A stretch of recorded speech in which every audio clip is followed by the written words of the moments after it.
Koala Nap uses watch notifications vibrations to stop snoring without waking you up. That is why we ask for 2 types of notifications during setup. Regular notifications enable stronger Apple Watch vibrations, but do not override Do Not Disturb or Sleep mode.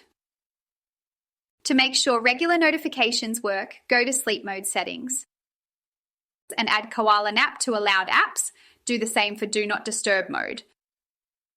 Critical notifications bypass Do Not Disturb and Sleep mode, so snore interventions always work. Enable high-intensity vibrations in advanced settings to also send regular notifications, and you are all set. Now Koala Nap can detect snoring and send both types of notifications.